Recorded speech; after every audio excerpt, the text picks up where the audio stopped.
Marché aux poissons de Chagua. Il est 16 h.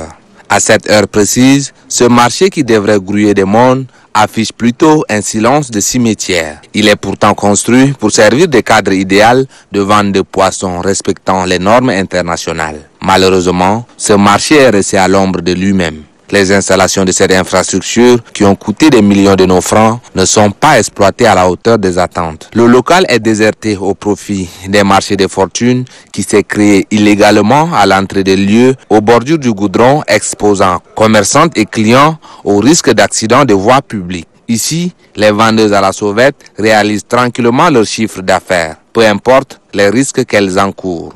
Dedans là, c'est un peu en bas là-bas, la place d'où on est là avec les poissons au vent là, donc les gens ne peuvent pas entrer jusqu'à dedans. Nous on fait le marché avec les gens qui viennent du travail, c'est pour ça qu'on est resté pour faire le travail, pour faire le marché. Parce que pour garer leur moto pour entrer là, ça prend du temps. C'est pour cela que nous on est venus ici pour faire le marché. Nous on vend les petits poissons ici là, c'est pour avoir les 1000 francs, 500 dedans pour manger aussi. Notre marché même ça nous plaît. Parce que c'est aussi du export, on fait aussi l'export. Les clients, quant à eux, témoignent qu'ils n'ont pas de choix que d'acheter les poissons ici et surtout que l'accès est facile. C'est juste un profit pendant qu'on est en train de rentrer et comme elles sont sur la route, on profite pour en acheter. C'est pas un choix, mais en fait c'est juste un profit. Qu'elles sont installées dehors. Plutôt peut-être c'est les agents de la mairie qui seront obligés de les contraindre à entrer au marché.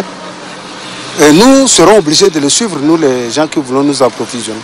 Les responsabilités de l'inutilisation de ce marché moderne sont partagées, à en croire Adoum Goni, vice-président de la fêtière des organisations tchadiennes pour la promotion de la pêche, de l'aquaculture et pour la protection de l'environnement. C'est la mairie qui est la cause principale. Lorsqu'on avait installé les femmes ici, il y avait un engouement portant des gens au marché. Mais la mairie centrale voulait prendre le marché en main parce qu'elle considérait que c'est un marché comme tout autre, alors que ce marché a un statut particulier. C'est la gestion incombe au comité de gestion. En tant que partenaire de gestion de ce marché, les autorités communales du 6e arrondissement optent pour la sensibilisation des commerçantes afin qu'elles regagnent les lieux. Nous collaborons parfaitement avec le comité de gestion. Pour nous, s'ils font la sensibilisation et qu'on nous demande un appui de la police pour dégager tous ceux qui sont sur la route, nous sommes prêts à le faire. Parce qu'on a eu à le faire plusieurs fois. Il n'y a pas de raison, on nous dit qu'à l'intérieur, les gens ne viennent pas acheter de poissons, donc il faut sortir et exposer les poissons sur la voie publique. Non, ça c'est pas de raison.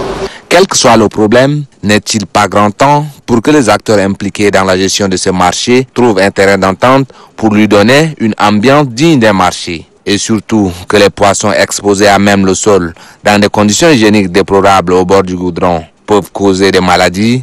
Il faut agir. Agir bien et vite pour que commerçantes, clients et gestionnaires de ces précieux locaux y trouvent chacun son compte.